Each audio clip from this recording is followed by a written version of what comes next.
defeated the grave. I praise cause you're faithful. Praise cause you're true. Praise cause there's nobody greater than you. I praise cause you're sovereign. Come on. Praise cause you reign. Praise cause you rose and defeated the grave. I praise cause you're faithful. Praise cause you're true. Praise cause there's nobody greater than you. Praise the Lord. Oh, come on, praise Him. We gonna do. In 1, 2, everybody praise His name. Praise the Lord, oh my soul. We gonna do. Praise the Lord, oh my soul. I won't be quiet. I won't be quiet. My God is alive. How could I keep it? And I won't be quiet. I won't be quiet. My God is alive. How could I keep it? I won't be quiet. I won't be quiet. My God is alive. How could I keep it? And I won't be quiet. I won't be quiet. My God is alive. How could I keep it inside? We gonna do. Praise the Lord, oh my soul. It's up.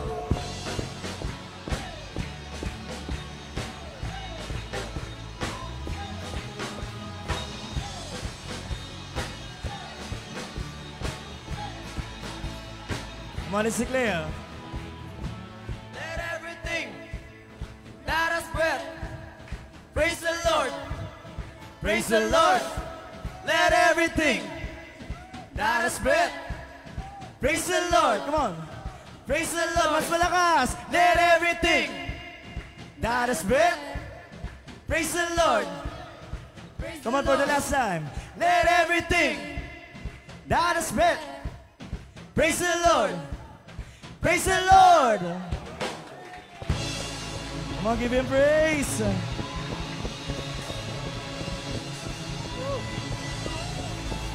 Come on, give Him praise.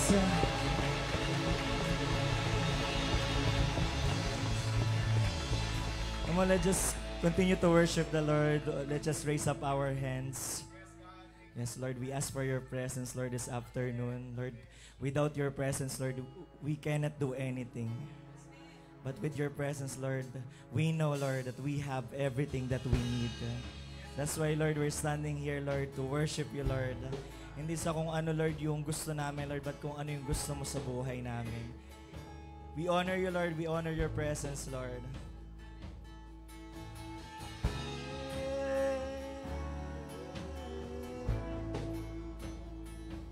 We give you praise, Lord.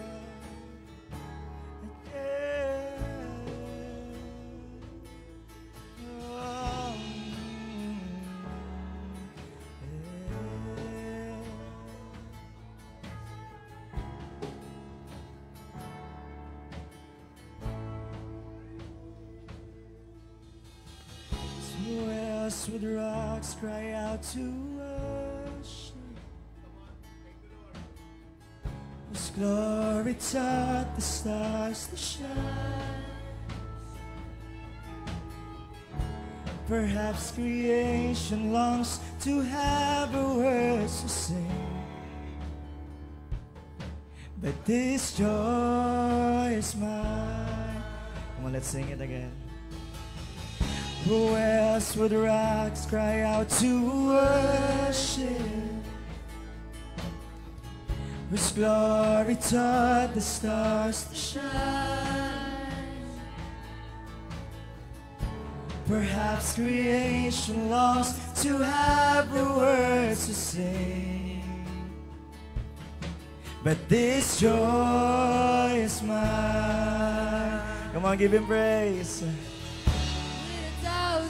Hallelujahs, we magnify your name.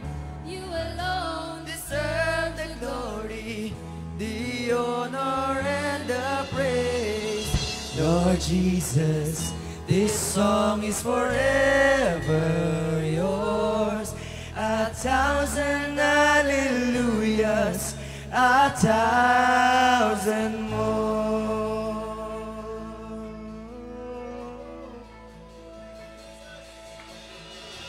Who else would die for my redemption? Which resurrection means I'll rise. There isn't time enough to sing of all you've done, but I have eternity, Lord. But I have eternity to try. With 1,000 hallelujahs, we magnify your name. You alone Deserve the glory, the honor, and the praise. Lord Jesus, this song is forever yours. 1,000 hallelujahs, 1,000 more. Come on, give him praise. With 1,000 hallelujahs, we magnify your names. You alone deserves the glory, the honor, and the praise. Lord Jesus, this song is forever yours. 1,000 hallelujahs, 1,000 more.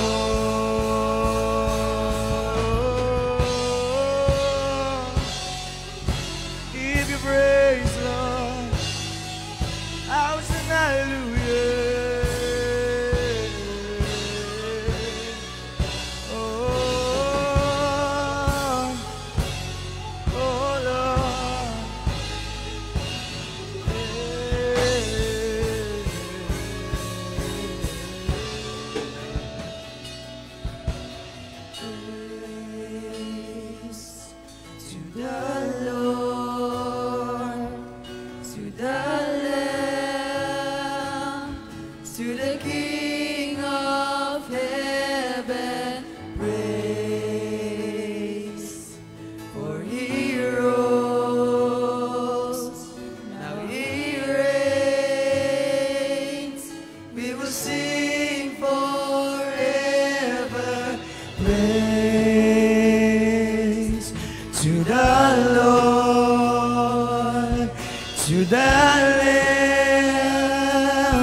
To the King of heaven, praise. For he rose, now he reigns, now he reigns. We will sing forever, praise. To the Lord, to the Lamb, to the King of heaven, praise. For he rose, now he reigns. We will sing forever, praise. For he rose, now he reigns. We will sing forever.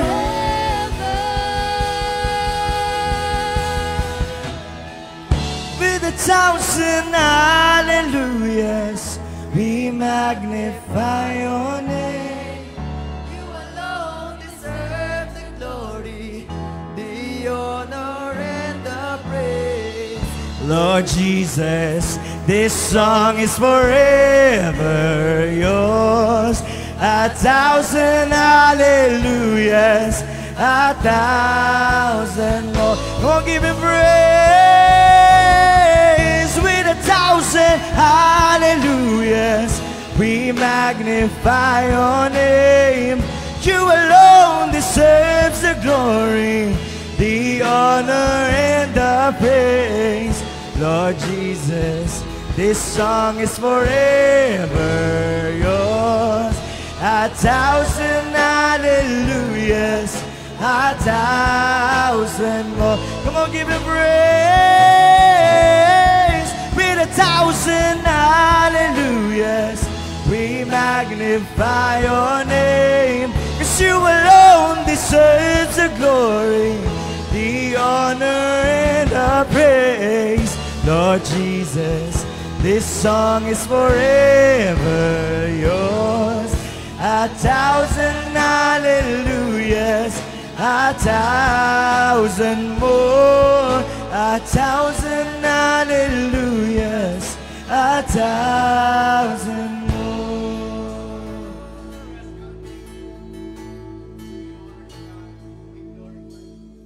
And with 1,000 hallelujahs, we magnify your name. You alone deserve the glory, the honor and the praise. Lord Jesus, this song is forever yours. 1,000 hallelujahs, 1,000 more. Come on, with hands lifted high, can we sing this? With 1,000 hallelujahs. Come on, this is all for the Lord. You alone deserve the glory, the honor and the praise. Lord Jesus, this song is forever yours. 1,000 hallelujahs, 1,000 more. Come on, for the last time, let's give him 1,000 hallelujah. With 1,000 hallelujahs, we magnify your name. You alone deserves the glory, the honor and the praise. Lord Jesus, this song is forever yours. 1,000 hallelujahs, 1,000 more. 1,000 hallelujahs, 1,000 more. 1,000 hallelujahs, 1,000 more. Come on, give him praise. Come on, give him praise. Yes, come on, pwede bang on your own words, so just give thanks to God. Thank you, Lord, for everything. Thank you for the strength, Lord. The very breath, Lord, the life that we have is enough reason. More than enough, Lord, to praise you today.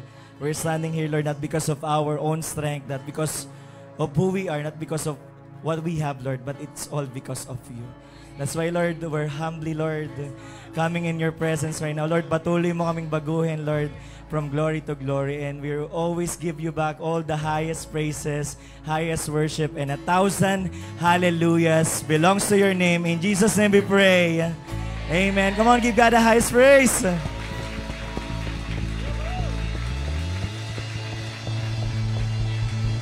Come on, come on, come on. You can do better than that. Woohoo! Who among you are excited this afternoon? So, yung pong mga, bago po tayo umupo, bigyan mo ng high five yung katabi mo, sabihin mo sa kanya, I'm so excited to hear the word of God today because I know that God will tell amazing things para sa atin. So sa lahat po ng mga nandyan po sa gilid, pwede po kayong pumunta dito. Marami pa pong upuan dito sa harapan. And we are limited in our space. That's why, pangatlo na tayo ngayon. Sabihin mo, third worship na natin. Now, sino po dito yung masayang-masaya? Third worship na natin ito. Because we are limited in our place. Konti lang po ang may lalagay dito because maliit pa po yung lugar natin. Pero excited po tayo sa malaking lugar na ibibigay sa atin ng Panginoon. If there is always limitation, there is innovation. No, si Lord po ang mag-innovate nito para sa bawat isa sa atin. So welcome po sa ating third worship. Yung third worship natin parang mas maingay.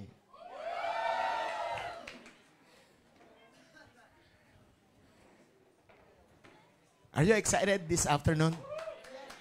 So, binabati po namin kayo ng magandang hapon. Sino dito yung mga first-timer in the house? No, meron po ba mga first-timers? Wow, congratulations. Congratulations sa mga first-timers natin. No, congratulations po sa lahat ng mga first-timers na nandito ngayon. You know that you are not an accident. Hindi ka ho aksidente, may matinding gagawin ng Diyos sa buhay mo. Basta maintindihan mo lang kung ano ang Diyos, kung ano ang plano ng Diyos sa'yo, pumagitna ka sa plano ng Diyos, may matinding mangyayari sa'yo. So welcome po sa lahat ng mga first-timers. Thank you so much. Hey. Yun. Salamat ng marami, no? Sa bawat isa sa atin. Especially sa praise team natin. Pwede mong palakpakan natin yung praise team na talagang ang kalakasan nila nagbumula lang kay Lord. No, pangatlo na po nila ito at ang maganda, yung energy nila, papataas yung energy. Parang nag-i-encourage pa na pang-apat na worship. Sino yung masayang-masaya na nandito ka ngayon? May matinding gagawin ng Panginoon sa iyo. Thank you so much sa praise team. Ganon din sa technical team. Salamat ng marami sa pagsama po sa atin. Bear with us. Ngayon lang po yan, ganyan. No, darating yung time, isang worship na lang po tayo. No, parang hindi kayo excited sa isang worship. At gusto rin nating batiin, siyempre, hindi lang yung mga nasa on-site, especially yung mga nasa online. No, binabati po namin ang lahat ng mga nasa online. Sa mga nasa online, pwede po kayong mag-engage dito po sa ating worship ngayong hapong ito. At doon po sa live chat box, pwede po kayong mag-comment. Pwede rin po ninyong i-mention ang inyong mga kaibigan para po at least makarinig din po sila ng salita ng Diyos. At naniniwala ako na kapag ang isang tao nakarinig ng salita ng Diyos, nabuhay sa kalooban ng Diyos, may matinding mangyayari sa buhay ng taong ito. So binabati po natin ang atin po mga kasama sa Pangasinan. Pwede ba palakpakan natin yung kasama natin sa Pangasinan? Yung mga kapatid natin sa Pangasinan. Yung mga kapatid po natin sa Surigao. Parang humihina na ang palakpak ninyo mga kasama. Dapat lalong palakas tayo. Na? Siyempre yung kasama natin sa Masbate. No? Binabati po natin ang mga kasama natin sa Masbate. Sa Hong Kong. So, binabati natin yung mga kapatid natin ito. Nakasama natin sila sa online. Kaya pakisabi sa katabi, yung impact mo, pang worldwide.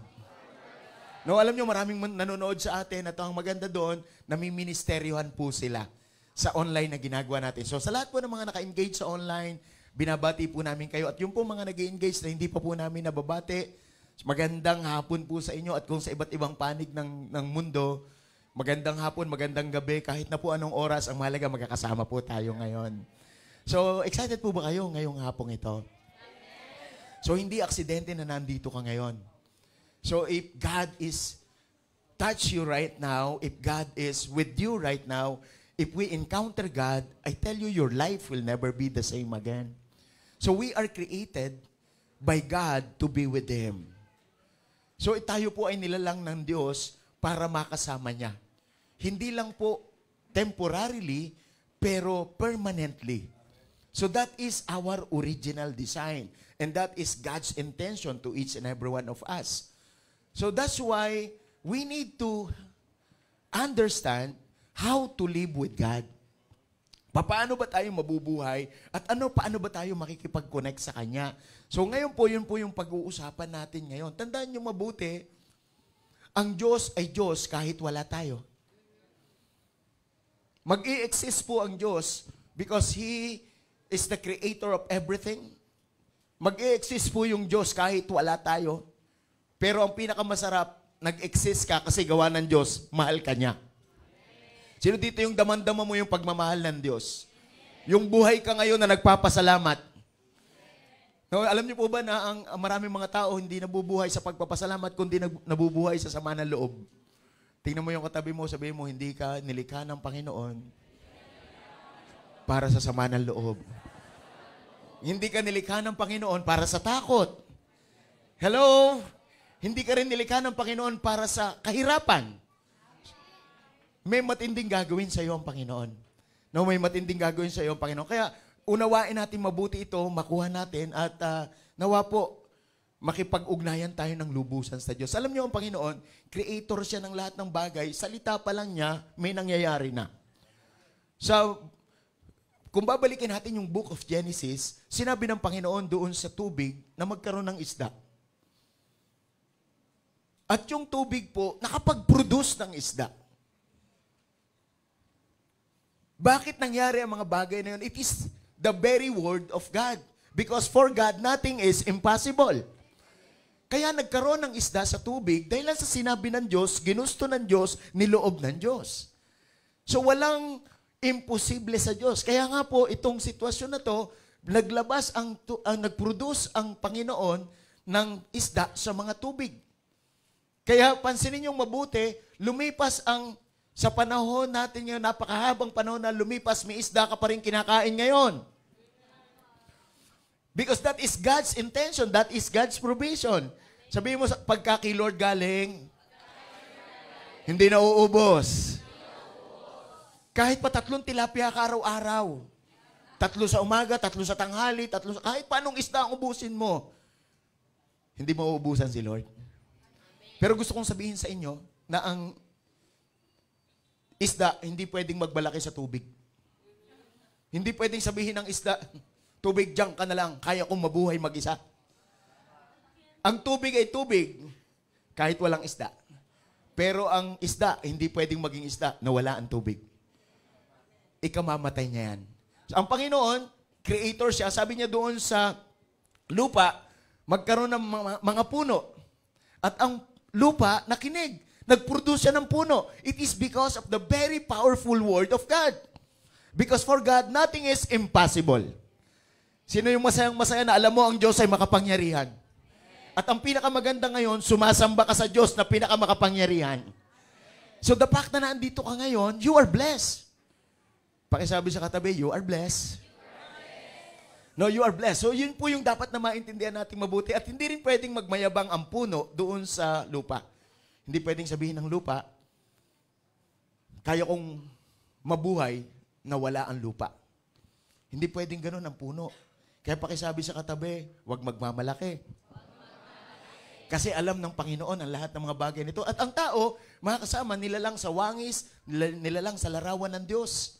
It is not just by the word of God, but it is also by His hands, by the touch of God. Hindi lang po salita ng Diyos, hindi lang po nagplano. Sabi ng Panginoon, lalangin natin ang tao ayon sa ating wangis, ayon sa ating larawan. So that is God's original design to each and every one of us. We are created in the image and likeness of God. Kumuha ang Panginoon ng alabok, pagkatapos pinormahan niya ang tao, at ang tao po ay hininga niya, hiningahan niya ang tao, ang tao nabuhay. Ganon katindi ang Panginoon. Pakisabi sa katabi, ganon katindi ang Panginoon. At ang intensyon ng Diyos, kung bakit niya nilalang ang tao, ang intensyon ng Diyos, makasama ang tao pang walang hanggan. So that is God's original intention. Kaya hindi pwede tayong paalala sa bawat isa sa atin. Hindi ka mabubuhay na wala ang Diyos. Because we are created in His image and likeness. God is still God without us. But we cannot exist, we cannot live without God. Pwede mong subukan pero mahirap. Ikamamatay mo. Ikamamatay mo. Pakisabi sa katabi, huwag magmamayabang, kundi maging mapagpakumbaba. No, aaminin natin na kung hindi dahil sa Diyos, hindi maganda ang mangyayari sa buhay natin. Kasi ang plano ng Diyos, maganda yan. Kaya ito yung ating pag-uusapan ngayon. Gusto kong maintindihan yung mabuti na ang intensyon talaga ng Diyos sa sangkatauhan ay makasama niya. That's why meron pong altar. Sabihin nyo nga po, altar. It's time to build, time to build our altar. Ang altar po ay napaka-importante sa Diyos. Habang lumipas po yung panahon, ang altar ay napakahalaga sa Kanya. Kaya, noong panahon ni Jesus, meron po siyang kausap na mga sanay sa salita ng Diyos, mga religious people, mga matatagal na sa church, at sila po yung mga religious leaders. Alam niyo po, nirebuke po sila ni Jesus because meron po silang hindi magandang pakikitungo at pagkaunawa patungkol sa altar. At hindi ho kinakailangan matuto tayo sa pagkakamali. Hindi tayo kailangan magkamali bago tayo matuto. Pwede rin po tayo matuto sa pagkakamali ng iba. Si Jesus, may kinakausap sa dito, may nire-rebuke si Jesus dito, may ikinukorek si Jesus dito. Sabihin mo, yun ang pag-uusapan natin ngayon. No, sino dito ang excited ka na ina-address ni Jesus dito yung pong bagay na superficial spirituality. No, dinidil niya po ito. Yan po yung dinidil dito sa verse na ito at ina-address din po niya dito yung hypocrisy. So, ito po yung verse. Gusto kong basahin po sa inyo in the book of Matthew, chapter 23, starting from verse... Thank you, brother.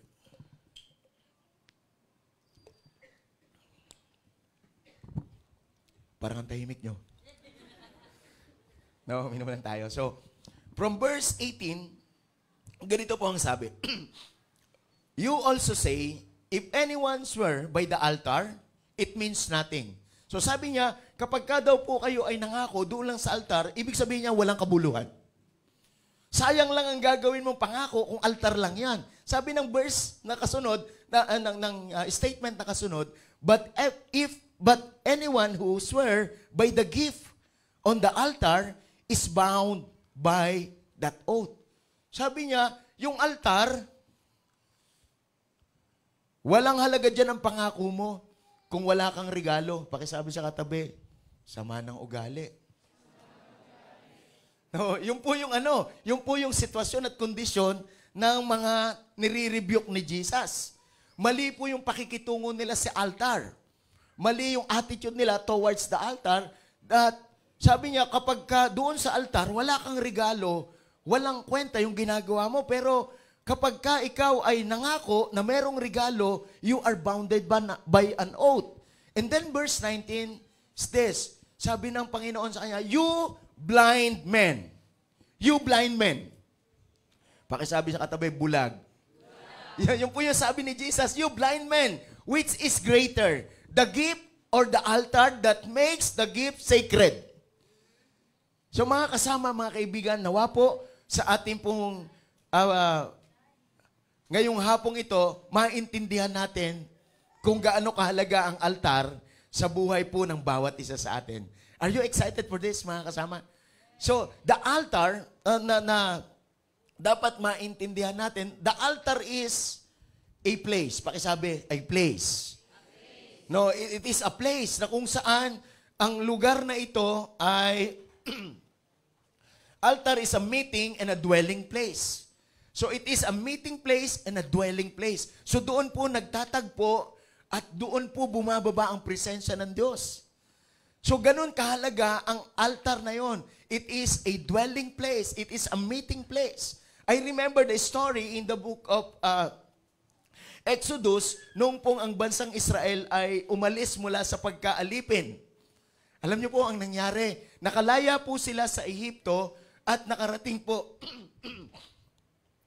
nakarating po sila sa wilderness. Oh, nakarating po sila sa wilderness. At ang maganda, ang intensyon ng Diyos, hindi lang sila makalaya, kundi makarating doon sa promised land.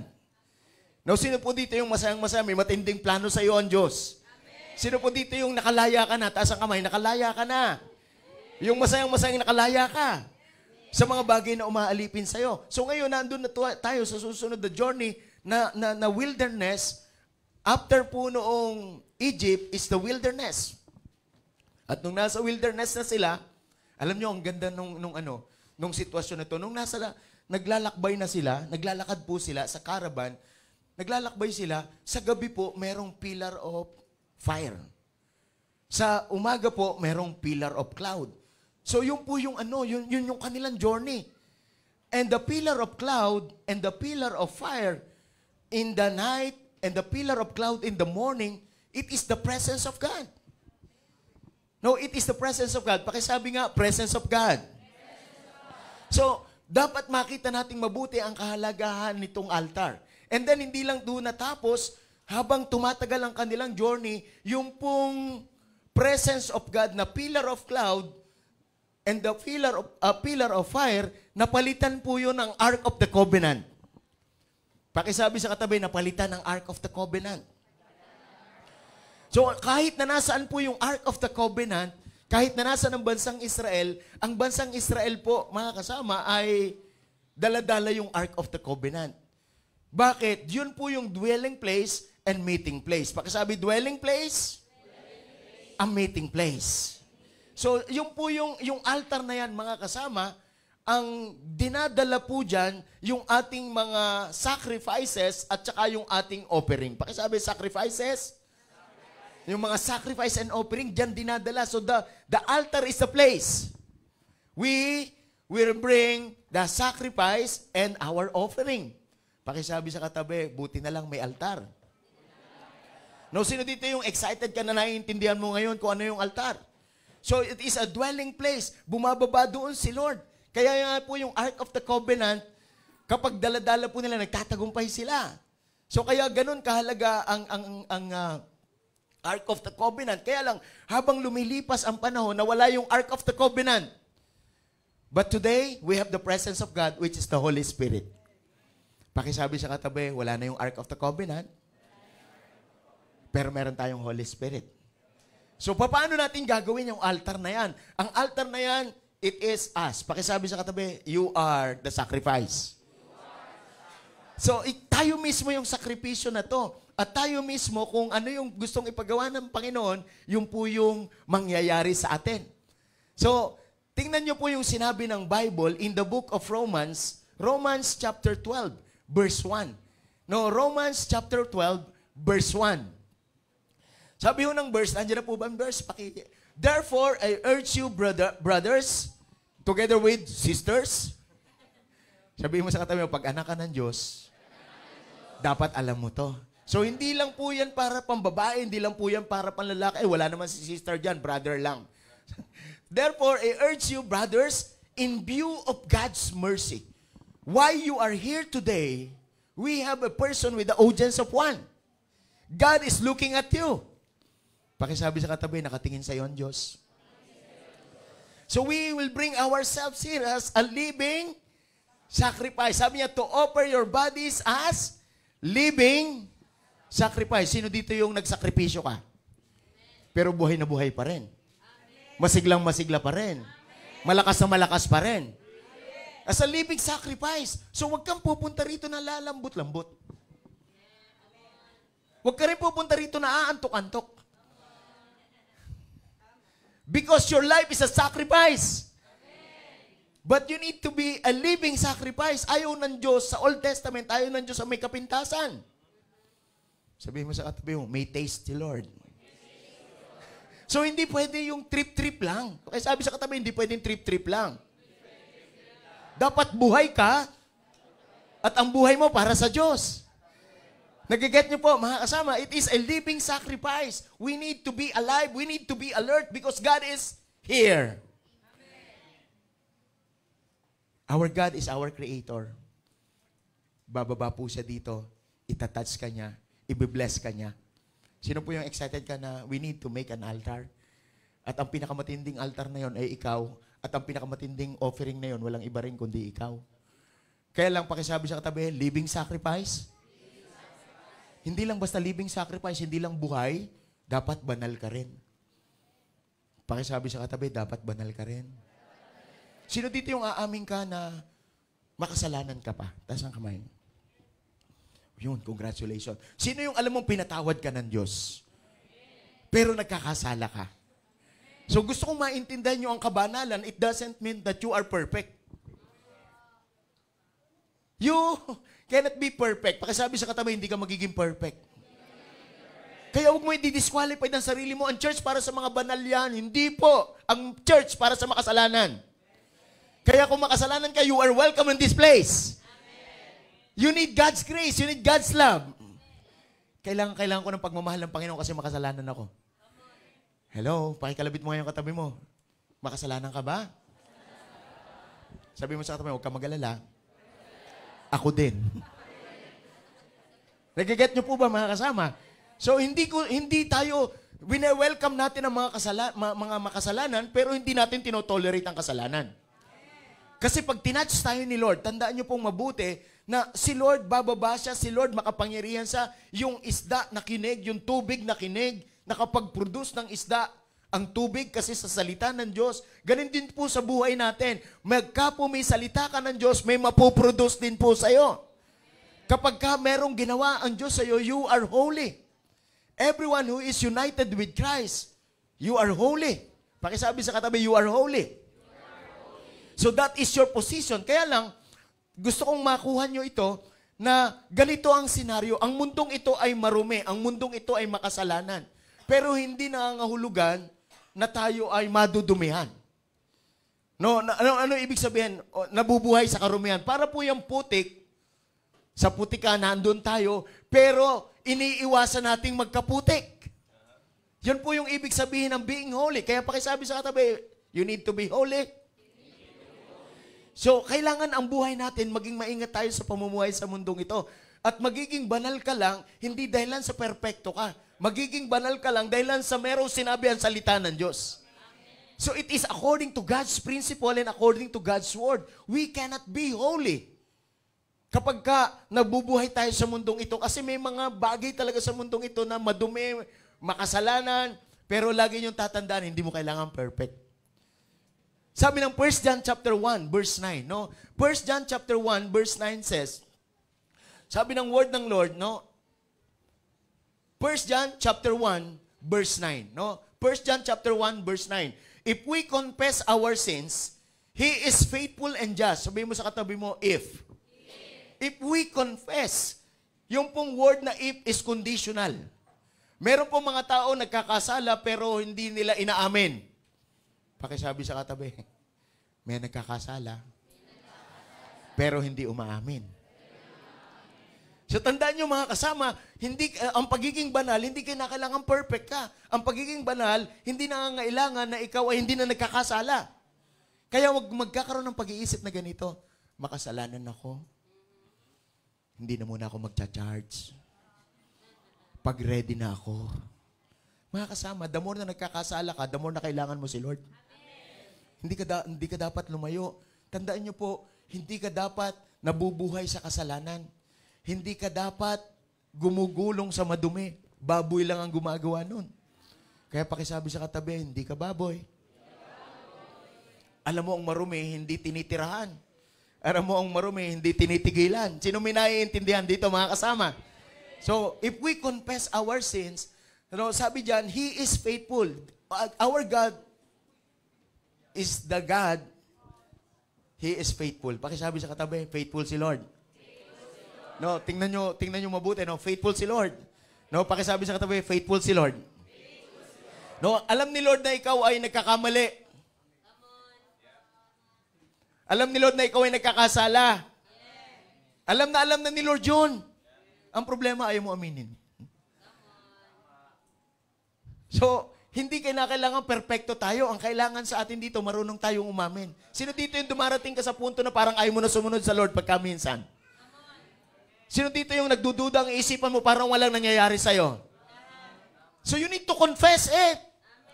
You need to confess. Pakisabi sa katabi, dapat totoo. Sino dito may naiintindihan tayo doon sa ating nararamdaman? So, hindi ka palaging okay, pero dapat aminin mo. Huwag kang magpanggap. Pakisabi sa katabi, huwag kang ipokrito. Alam niyo ba ang ibig sabihin ng ipokrito? Ang ibig sabihin ng ipokrito, artista. Play acting. Yan po ang ibig sabihin ng hypocrite. Kaya pakisabi sa katabi, artista ka ba? Sa pagiging Kristiyano mo?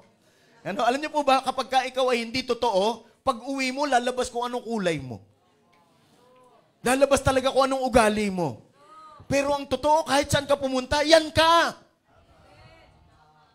Hindi mo kailangan magpanggap. Pero hindi mo rin naman kailangan ipagmalaki ang pagkakamali mo. Hello? Nagigit niyo po ba mga kasama? Bakit? Marunong tayo na lumapit sa Panginoon kasi meron siyang gagawin sa buhay natin. Meron siyang aayusin. Pakisabi sa katabi, may aayusin. Only God is faithful. Sabi niya, faithful and just and will forgive us our sins. So kung nagkamali tayo, patatawarin tayo ni Lord. At ang pinakamaganda ito, hindi ka lang basta papatawarin. And purify us from all unrighteousness. So imagine mo sa lahat ng mga kabaluktutan natin, kadumihan natin, lilinisin tayo ng Panginoon, tutuwirin tayo ng Panginoon. Kung bakit may church? Hindi ho ito lugar ng mga artista.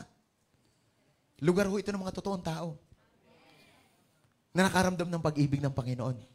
Tandaan nyo, pag artista ka, dito ka lang parang mabait. Tandaan nyo po, yung parang mabait, salbahe pa rin po yun. Yung parang maputi, maitim pa rin po yun. Para lang po eh. Ibig sabihin, binanggit lang yung salita, pero sa totoo, ang content nun, yun pa rin yun. Kaya pakisabi sa katoy, buti na lang, nandito ako ngayon.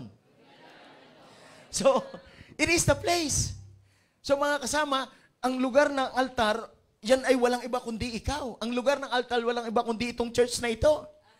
Na kung merong hindi ayos sa atin, pumunta ka dito, ang hangarin mo, maayos ka. Huwag ka magpapanggap na parang ayos. Huwag ka magpapanggap na parang okay. Alam niyo, maraming mga tao, nagpo-project lang siya, hindi, okay ako. Alam niyo ba yung nagpapanggap na matapang, duwag yun? Hello? Yan po yung mga bagay na dapat maintindihan natin. Sa buhay natin, dapat hindi tayo nagpapanggap, dapat totoo tayo. Every time na pumupunta tayo dito, every time na nagbabasa tayo ng Bible, every time na tayo ay nagsa-cell group, every time na uma-attend ka sa church, dapat meron kang expectation, Lord, I want to meet you. Please dwell in my life. Sino dito excited ka na magdudwell si Lord sa life mo? Anong ibig sabihin na magdudwell si Lord sa life mo? Yung Panginoon, pangungunahan ka. Yung dating salbahe, babait. Huy. Yung dating salbahe, babait. Hindi ikaw yan. Yan ay pagpuproduce ng Panginoon sa buhay natin because it is, He said in His Word. Sinabi yan doon sa atin. Kaya pakisabi sa katabi, buti na lang nandito ka ngayon. Sabihin mo sa katabi mo, hindi ka salbahe. Hindi ka makasalanan. Iniisip mo lang yan. Pinatawad ka na ni Lord, matagal na. Ang problema lang, hindi mo aminin. Kaya pakisabi, aminin. No, kaya mga kasama, mahalaga talaga na tayo totoo sa pagsunod natin sa Panginoon. So, the altar is a place. And also, the altar, second, is a connector. Pakisabi, connector. So, alam niyo po ba yung connector na to, ito po yung kung saan nagtatagpo ang Diyos at ang tao. So, the altar is our connector. It is our connection to God and to man. Yan po yung bagay na dapat wag nating imimiss. Sabihin mo sa katabi mo, dapat lagi kang nakakonect. Huwag kang magdi-disconnect. Never disconnect because hindi ka mabubuhay na wala ang Diyos. Yes, pwede kang magpanggap. Pwede mong tularan ang mga bagay na nakikita mo, but deep inside in your heart, there is something wrong. Hinahanap mo yung mga bagay na yun, kaya hindi ka nasasatisfied, kaya wala kang joy. Pati yung value mo sa sarili mo, kasi hindi ka nakakonect.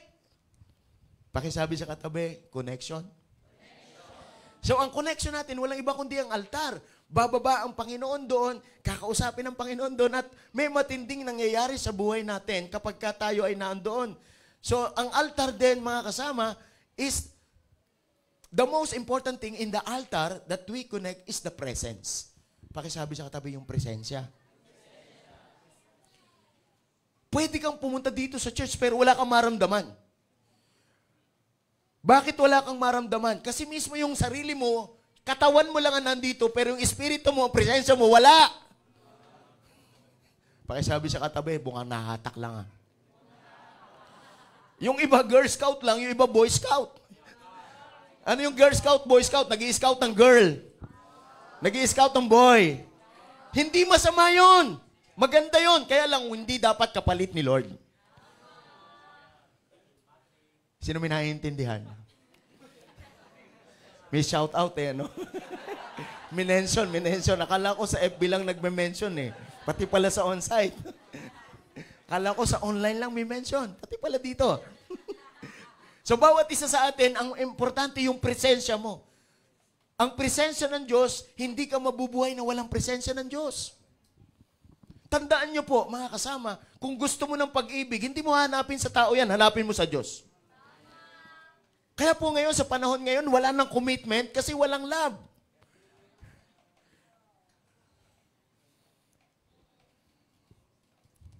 May kausap ba ako? Pansinin nyo ngayon, ang dali po magkarelasyon, pero ang daliri mo wala. Kasi hindi connected. Sinusubukan nating masatisfied tayo ng mga tao sa paligid natin. Parang may kulang sa akin. Maganda naman ako. Ba't wala akong boyfriend? Parang may kulang sa akin. Tandaan niyo po, hindi totoo na kapag ka maganda ka, dapat may boyfriend ka palagi. Sa Bible, wala pong boyfriend, walang girlfriend, asawa agad. Dapat na ikaw ay nag-girlfriend, dapat na ikaw ay nagbo-boyfriend, ready ka na mag-asawa. Come on, somebody. Kaya lang hindi ka masasatisfied ng tao hanggat hindi mo nararamdaman ang presence ng Lord na magkukumpleto sa'yo. So the altar is your connection.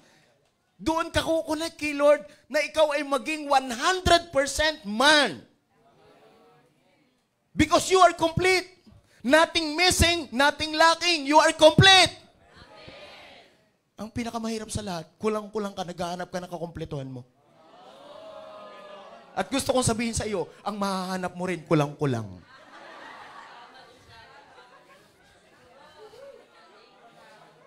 Meant to be tayo, kulang-kulang tayo. Sigurado anak nyo, kulang-kulang din. Saan pa ba magmamana yan? Siyempre, ikaw ang tatay, ikaw ang nanay, kaya ang anak mo, paleho lang sa'yo. Nagaget nyo po ba mga kasama? Hindi garantiya na ikaw pumasok sa relasyon, okay ka na. We need God's presence. Kaya lang, makukuha mo yung presence ni Lord kapag ka-interesado ka sa Kanya. Yung bang alam mo sa sarili mo na hindi ka mabubuhay na wala ang Diyos.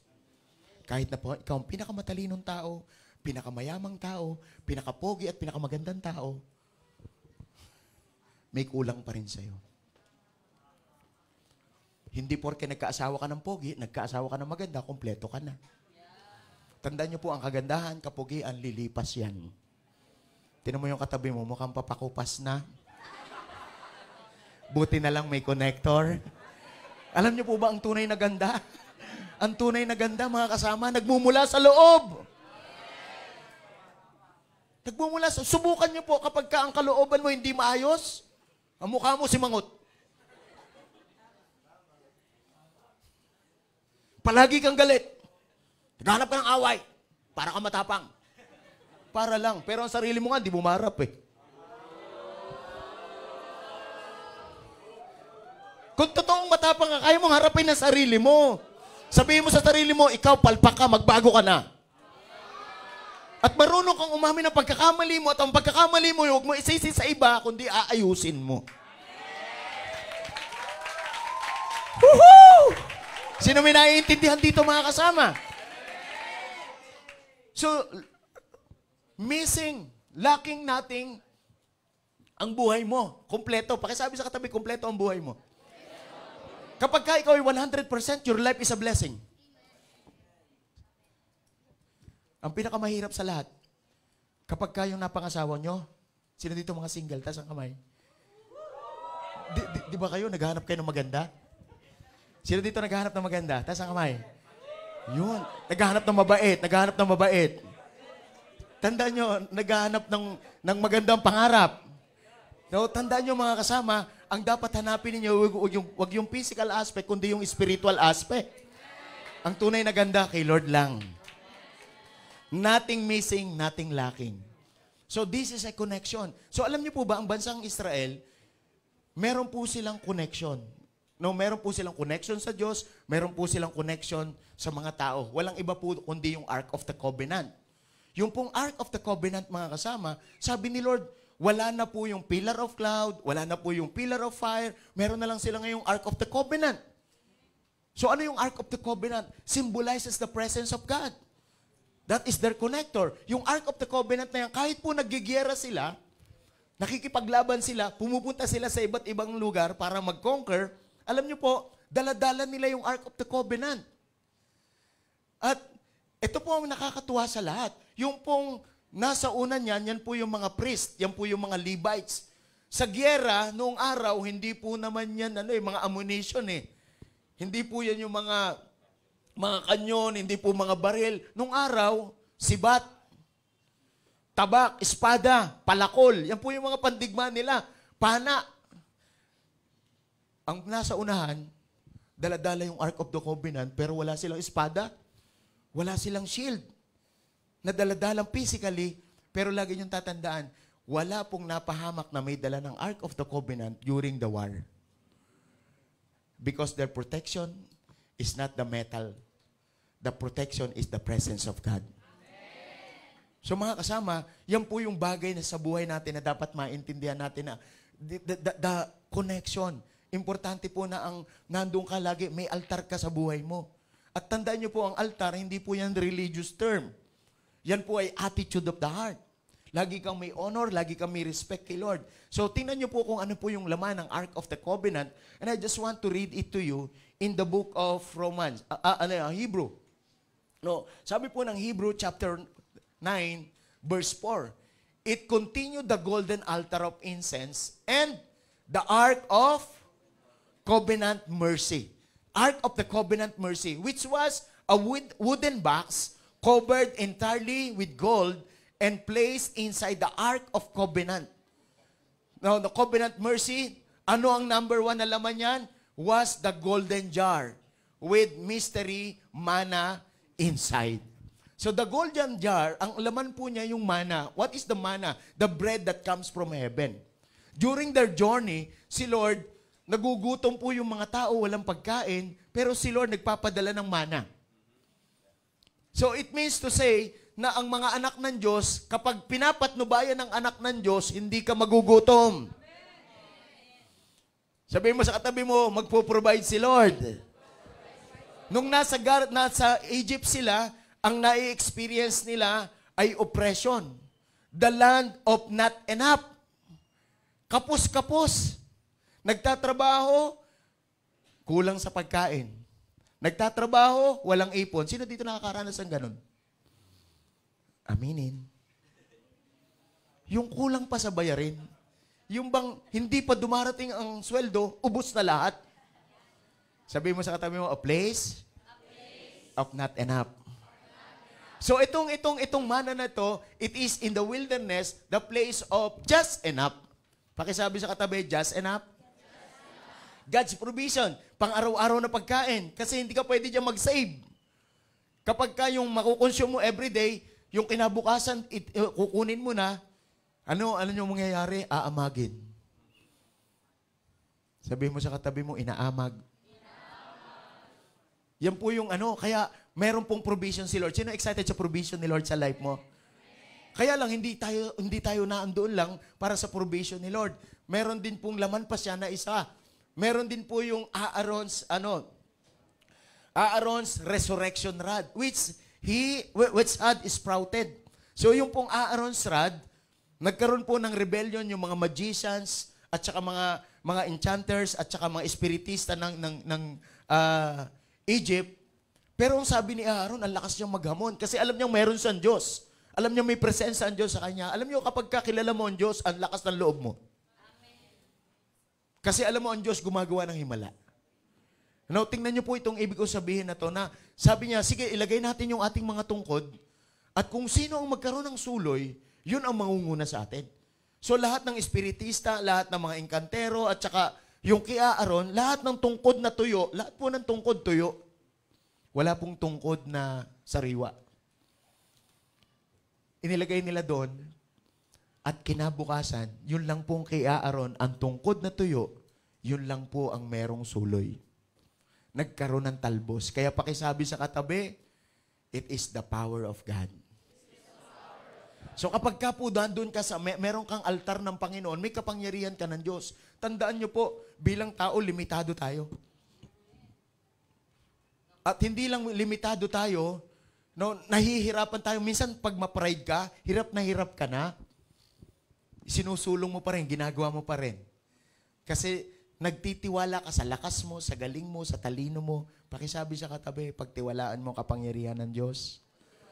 Sino dito ang excited ka doon sa altar na di-develop mo ngayon? Na Lord, it is not my power, but it is your power.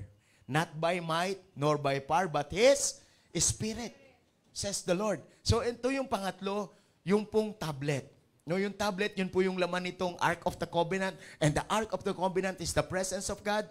Yung pong tablet na in-encounter po ni Lord si Moses doon po sa Mount Sinai for 40 days. At si Moses po, kausap po siya ng Panginoon at si Lord gumawa po siya ng covenant. No, yung pong tablet of stone, yung po yung laman nito. At yung tablet of stone na ito, ang Diyos mismo ang gumawa. Ano yung kasaysayan? So, katapos po ng encounter niya sa Lord, puspos na puspos siya, nagniningning yung kanyang muka, pero yung bansang Israel, pagbaba niya, alam niyo yung ginagawa ng bansang Israel? Sumasamba sa guya. Sa guyang ginto. Yun ang sinasamba nila. Alam niyo, dahil nandoon sa ganong nakita ni Moses, ang ginawa po ni Moses, yung pong tablet na dala niya, nagawa ni Lord. Si Lord may tablet din eh. Kaya kung may tablet tayo ngayon, mas nauna si Lord nagka-tablet. Tablet of stone, dala-dala niya yun. So nakita niya nag-worship. Alam niyo yung ginawa ni Moses? Winasak ni Moses, binato ni Moses sa harapan ng mga Israelite people, yung tablet na gawa ni Lord. Yun po yung nangyari. Kaya po, yung tablet na to, na laman ng Ark of the Covenant, it is not original anymore.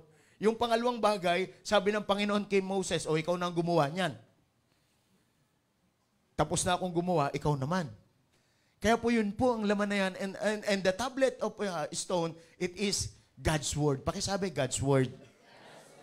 So when you made your covenant as an altar, no, that connect, you will connect for God's provision, you will connect for God's power, and you will need to connect by God's Word. In God's Word. Sa God's Word po kasi, maraming kasinungalingan na nasa isip natin. Maraming mga bagay na hindi totoo. Ang tawag dyan, concept. Pero ang pinaka-importante yung sinasabi ng Panginoon. Ano yung salita ng Diyos? Yung kapag ang Diyos ang nagsalita, hindi pwedeng hindi susunod. No, kaya sa buhay natin ngayon, may mangyayari. Pakisabi sa katabi, may mangyayari sa buhay natin. Sino dito yung nag-expect ka pa na may magandang mangyayari sa buhay mo? No, tandaan natin, kapag tayo ay kumikilos ang ayon sa galing natin, magkakaproblema tayo. Susubukan mo lahat talaga. Pero lagi mong tatandaan, may plano ang Diyos sa'yo. No, may plano ang Diyos sa'yo. Kaya pakikalabit mo yung katabi mo, sabi mo, may plano ang Diyos sa'yo. May plano ang Diyos sa atin. Sino dito yung excited ka sa plano ng Diyos sa'yo? Sino dito yung aamin na lahat ng plano mo palpak?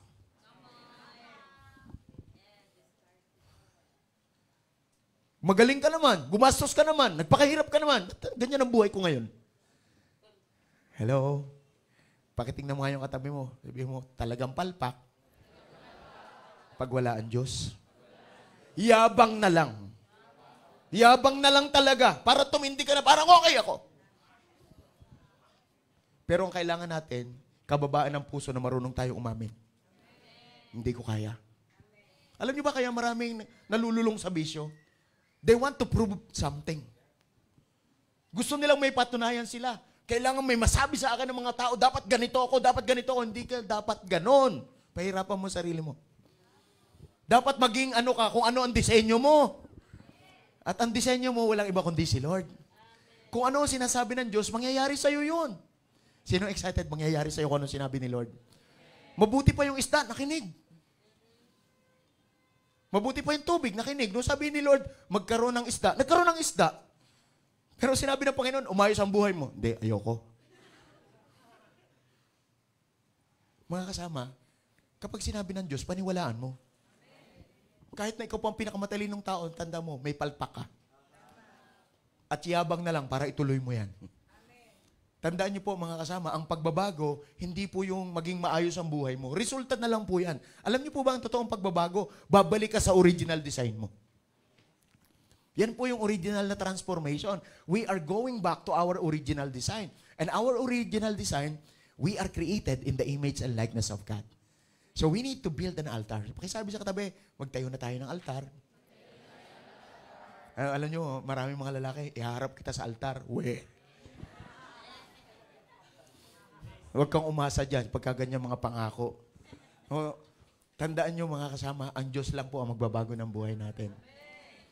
Ang Diyos lang magbabago ng buhay natin. At marami tayong mga plano, marami tayong mga pangarap. Lagi nyo tatandaan, ang plano at pangarap ng tao na wala ang Diyos, kabiguan. Kabiguan. I am not condemning everyone. ang gusto ko po, i-encourage kayo na pagtiwalaan lang po ninyo ang Diyos sa inyong buhay.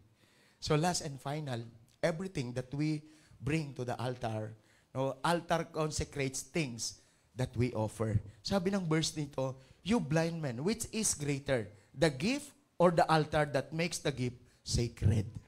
Mga kasama, ang Diyos po ang nagpapabanal sa pamamagitan ng altar kapag dinala natin lahat ito. So anong gusto kong sabihin sa inyo mga kasama? Lahat ng bagay na ginawa natin sa buhay, meron pong epekto ito sa atin. Alam niyo po, sa Old Testament, meron pong babae doon na ang pangalan si Sarah. Si Sarah po ay asawa ni Abraham at si Abraham po ay pinangakuan ng Diyos. At nung mangako ang Panginoon kay Abraham, sabi ng Panginoon kay Abraham, Abraham, magkakaanak ka? Narinig ito ni Sarah. Kasi si Sarah, meron siyang kondisyon sa buhay. Alam niyo po, ang kondisyon ni Sarah sa kanyang buhay, siya po ay matanda na at saka baog pa. So, it is impossible to bear a child. Matanda na, baog pa. Pero ang sabi ni Lord, magkakaanak ka. Kaya nung marinig ito ni Sarah,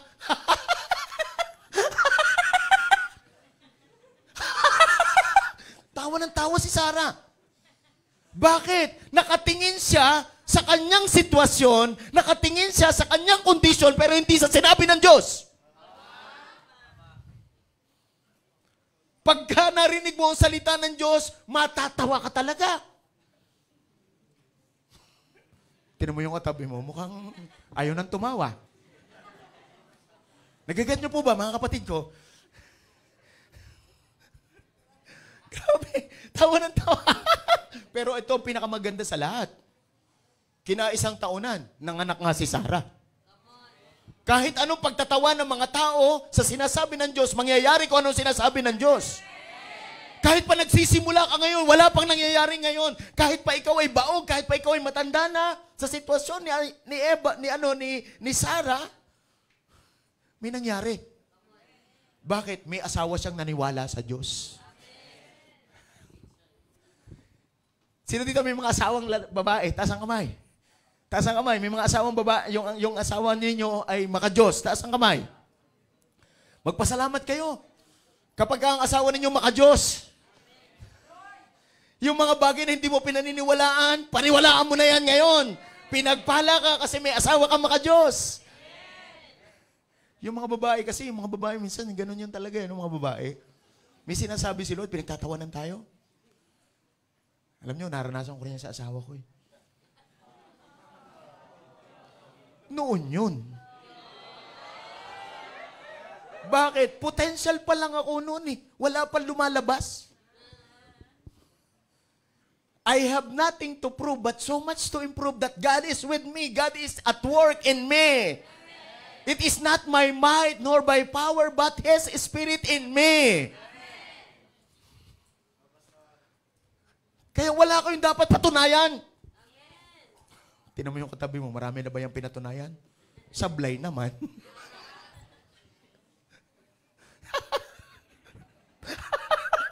Nakakatawa talaga pag hindi ka naniniwala sa Diyos. Lalo na ikaw, pinagtatawanan ka ng demonyo. Dapat sana masagana ng buhay mo, kaso ang yabang mo. Sino minaiintindihan dito mga kasama? Huwag mong tingnan ang sitwasyon mo, limitado ka talaga. Huwag mong tingnan ang kondisyon mo, limitado ka talaga. Pero yung sinabi ni Lord, mangyayari talaga yan. Sabihin mo sa katabi mo, matindi ang gagawin ni Lord. Hindi lamang po doon natapos. Kaya po si Abraham, naging father of faith po siya because his obedience to God. Naging masunurin po siya sa Diyos. Sino dito ang gusto nyo may mangyari talaga sa buhay nyo? Bay, sundin mo ang Diyos. Huwag yung diskarte mo. Palpak yan eh.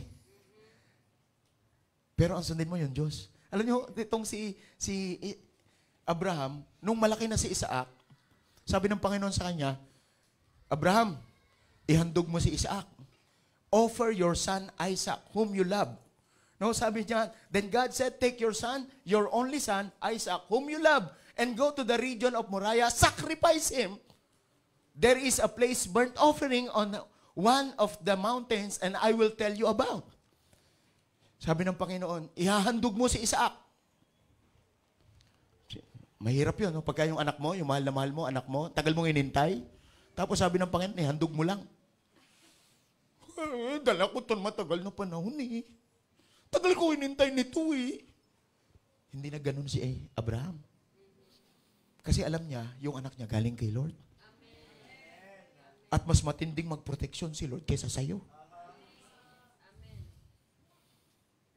Kaya huwag kang, alam mo, anak ko, hindi pwede, Lord. Hindi mo ito pwedeng i-touch.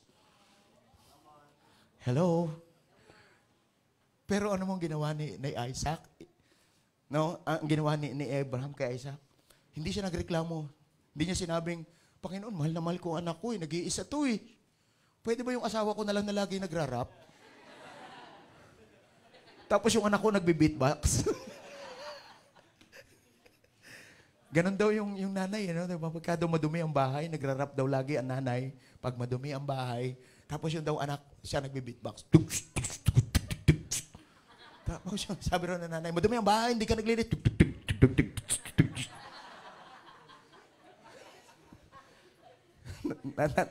Nagyayari din ba yun sa bahay nyo? Yung nanay, rapper. Yung anak, nagbe-beatbox. So, siguro, buti na lang hindi sinagot ni Abraham si Lord na, Lord, yung asawa ko na lang kaya? O kaya yung sabi niya, Lord, wag naman yung anak ko. Pwede bang biyanan ko na lang? So, mga kasama, ito yung bagay na maganda kay Abraham. Hindi siya nag-ooperate sa kanyang situation, sa kanyang condition, kundi sa word ni Lord. If you learn how to honor the word of the Lord, ang ginawa po ni Abraham, dinala po ang batang si Isaac doon po sa altar. Pakisabi, dinala sa altar. At nung dinala na sa altar, talagang seryoso siya, totoo siya, sasaksakin na niya yung bata. May apoy na, sasaksakin na lang ang sabi ni Lord. Oops, wag mong galawin. Do not lay a hand on the boy. He said, do not do anything to him. Sabi mo sa katabi mo, lahat ng ini-offer, hindi nawawala.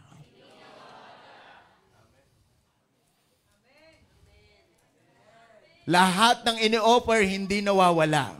Because anything that you offer to the altar, it will become sacred. When we talk about sacred, kapag ka po yung word na yon, sacred means holy. And if it is holy, untouchable by the devil. So yun po yung sinasabi natin dito na ini-offer niya kasi ginawang sacred itong si Isaac. Kaya si Isaac naging untouchable. Huwag mong hawakan yan. Sabi niya, because you have not withhold from me your son, your only son. Kaya po, si Lord, tinitingnan lagi, tinitest yung karakter natin. Ano mang bagay na gawin sa atin ng Panginoon, hinihigitan niya. So ito pong Genesis chapter 22, verse 12, yan po yung parallel ng John chapter 3, verse 16. Kaisa-isa nilang anak pero binigay. Sabi po lang, because Abraham, he became a friend of God. Because he obeyed God. Tingnan niyo ang ginawa ng Panginoon sa kanya. For God so loved the world that He gave His one and only Son. Like Isaac, one and only Son. He offers. Ini-offer po ni Abraham. Pero naging consecrated si Isaac. Consecrated means holy. Consecrated is being protected. So you need to bring everything in the altar. Hello? Pero itong ang maganda, si Isaac hindi namatay, pero si Jesus namatay. We cannot outgive God. Everything that we offer to the altar, it will multiply. It will not die. It will multiply. Kaya mga kasama, ang the best na investment, si Lord. Kaya kung may pera ka, tandaan mo, ang pinakamatinding kasosyo sa negosyo si Lord. Hindi mo pwedeng pagdamutan niya. Hindi, si pastor lang naman may kailangan ng pera. Mga kasama, matagal na ako mayaman. Matagal na ako mayaman. Unti-unti pa lang nagdadatingan ngayon. Sino dito excited ka, alam mo mayaman ka? Kasi anak ka ng Diyos, walang anak ng Diyos na mahirap. Walang anak ng Diyos. Yung anak ng demonyo, yun, yung mga napalaya yung mga lahi na napalaya sa hardin, kailangan pang paghirapan, yung po yun talaga ang kawawa. Pero kapag marunong ka mag-offer, may matinding gagawin sa iyong Panginoon. Sino dito ang excited ngayong hapong ito? Nagagawa ka ng altar. Because your altar is a place. Your altar is your connector. And your altar, consecrate everything that you offer to the altar. And if it is consecrated, it will protected. Why it is protected? Because God made it holy. So when it is protected, when it is blessed by God, it will multiply. Sino po excited magmumultiply po ang mga bagay sa buhay ninyo? So yung kakaunti mo, yung kaisa-isa mo, i-offer mo lang. Hindi yan mamamatay, hindi yan mauubos, hindi yan mawawala. Magmumultiply yan. No, magmumultiply yan. Sino dito yung masayang-masaya ka na iintindihan mo ito ngayon? So this is all about the altar. So we need to make an altar in our life. So bring to the altar everything that is one and only. Everything that is precious to you, bring it to the altar. Precious ba sa iyo ang trabaho mo? Bring it to the altar. Precious ba sa iyo ang negosyo mo? Bring it to the altar. Tandaan nyo, pagka yan ay dinala mo sa Panginoon, hindi yan mamamatay, hindi yan mawawala, kundi magmumultiply. Maaring nakakatawa ka, kasi hindi yan ang ginagawa ng ordinaryong mundo, magtatawa ka dyan, pero ang importante, yan ang salita ng Diyos. Kaya mga kasama, tapusin na natin ang kahirapan sa buhay mo. Sino dito excited ka matatapos ka na sa kahirapan sa buhay mo? Matatapos na ang kaguluhan sa buhay mo. Starting today, let's honor God and let us make an altar. Kung ano ang sinabi ng Lord, sundin mo. Sundin mo lang. Subukan mo. Buhat nung magkaisip ka hanggang ngayon, ikaw ang nasusunod sa sarili mo. Pero subukan mo magpakumbaba sa Diyos. Isuko mo lahat sa Panginoon at sabihin natin, Panginoon, gawin mo kong altar. Gawin mo, Panginoon, kung ano ang maibigan mo sa akin. And I tell you, mabubuhay kang masaya. Ang tunay na kagalakan, hindi ang pera. Hindi ang mga tao sa kapaligiran natin. Tandaan niyo po, yung anak ninyo, kahit mahal na mahal niyo yan, iiwanan ka niyan pag yan lumaki. Didiskarte ng kanya yan. Kaya ngayon pa lang, i-offer natin kay Lord. Lord, sa iyo ang anak ko. Sa iyo ang asawa ko. Sa iyo ang pamilya ko. Sa iyo ang negosyo ko. Sa iyo ang future ko, Lord. Kaya mga kasama, mahalaga talaga na nadidevelop ito sa atin. You need to make an altar. Because the altar is a place. The altar is our connection. And the altar, consecrate everything. At kapag ka-consecrated yan, consecrated means holy. Consecrated means set apart. And if it is set apart, untouchable by the enemy. So kung i-offer mo kay Lord yan, hindi yan mapapakailaman ng demonyo. At lahat ng mga ini-offer mo kay Lord, pag si Lord ang nag-work, mga kasama, merong abundance kay Lord. May abundance kay Lord. Imagine mo, yung isda, ang tagal na natin kumakain ng isda, may isda pa rin ngayon. Because our God is a God of abundance. So ngayon, may prutas pa rin. Because our God is a God of abundance. Kumusta yung buhay mo? Kumusta yung pamilya mo? Kumusta pera mo? Kumusta negosyo mo? Pinababaya mo ba ang Diyos ang kumilos dito? Ito yung panahon at pagkakataon na tapusin na natin ang kahirapan sa buhay natin. Let go and let God. Let go and let God. And magkaroon tayo ng life of surrender, Lord. Make myself an altar and I will offer it to you. Lord, gawin mo akong living sacrifice. Gawin mo akong holy. Gawin mo akong pleasing sa'yo. Yan po yun, mga kasama. Wala kang ibang ipiplease kundi si Lord. Hindi ang tao, hindi ang boss mo. Kaya po, dinidiscourage ko talaga ang employment. Yung magiging empleyado ka. Kasi may boss ka dyan. Ang ini-encourage ko kayo, magnegosyo kayo. Kahit na anong sipag mo, anong galing mo, meron pa rin nakakakontrol sa'yo. Meron ka pa rin dapat fear of men. So dapat wala ng fear of men ang bawat isa sa atin. Si Lord lang ang boss natin. Meron tayong fear of God. Kahit na nakakatawa, sira ulo ng mga to. Sabihin mo, tumawa ka na hanggat gusto mo. Pero may magmamanifest kasi sinabi ni Lord. Itodo mo na tawa mo. Itodo mo na hindi paniniwala mo. Pero may magmamanifest. May magmamanifest. May magmamanifest because it is in the Word of God. It is the will of God. Ang pinakamatinding kalaban, alam mo ba, hindi si Satanas. Ang pinakamatinding kalaban, yung pride mo. At ang pagiging complacent mo. Ayaw mong pumunta doon sa danger zone. Kapag ka hindi ka mag-engage sa war, hindi ka pupunta sa danger zone, hindi ka makaka-experience ng victory. Complacent. Lahat madali, lahat ganda. Yan po yung life in the Egypt. Kahit api-apihan, kahit kinakawawa, sa kaunting bagay na pakinabang, at least nandito tayo ngayon. Hindi ka pa yung pangkauntian, pang madamihan ka. Yan po ang para sa'yo. And let me pray for you. Pwede bang tumayo tayo mga kasama? Ang portion mo, abundance. Ang portion mo, pinangako ng Panginoon sa'yo, mananagana ka. No, that is God's portion for your life. And let me pray for you. Just raise up your hands. Offer yourself as a living sacrifice. Make an altar and offer yourself. Your altar is none other than yourself. Your altar is the church. I am the church. You are the church. We are the church. The church is not a building. The church is not denomination. The church is all about people who trust God, who believe in God, who love God.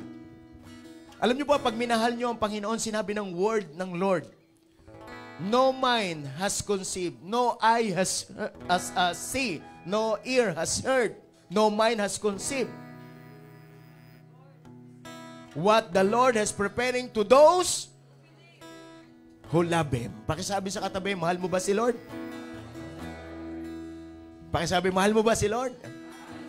God is preparing something great for you. God is preparing something great for you. Sabi ng verse, sa 1 Corinthians chapter 2, verse 9, babasahin ko po sa inyo, as it is written, sinabi na, nasulat na, hindi na yan mabubura.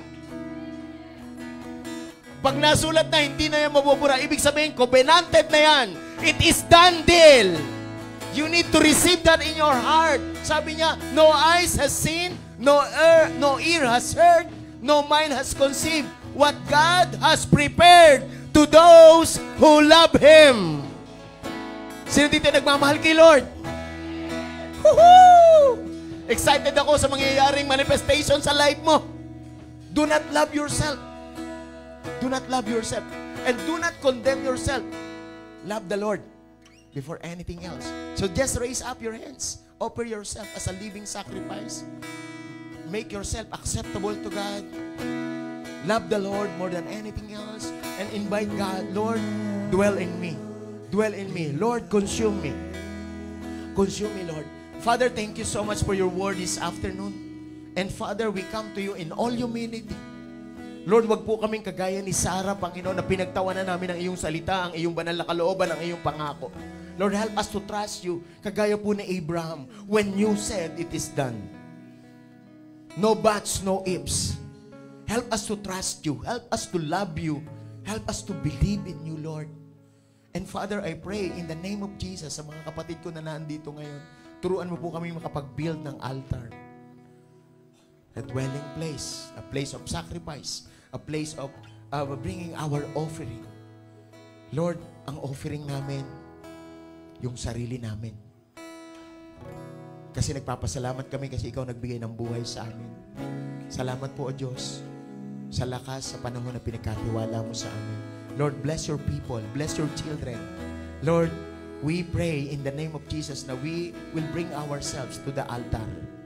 At ang altar na to, Lord, magmumultiply po kami. Magmumultiply po kami finances, magmumultiply po kami sa relationship.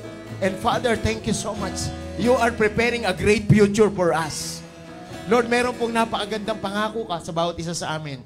Kaya po ang dalangin ko, bawat individual, bawat pamilya na nandito ngayon, Lord, turuan mo kami magtiwala sa iyo. Bless each and every one of us. In Jesus' name, amen and amen. Bigyan natin ng the best clap si Lord. He is the best God. Woohoo! Sino excited sa portion mo? Nothing missing, nothing lacking. The blessing that is intended for you, it is not just enough.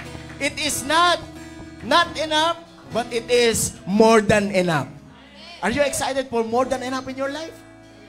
No, alam niyo po,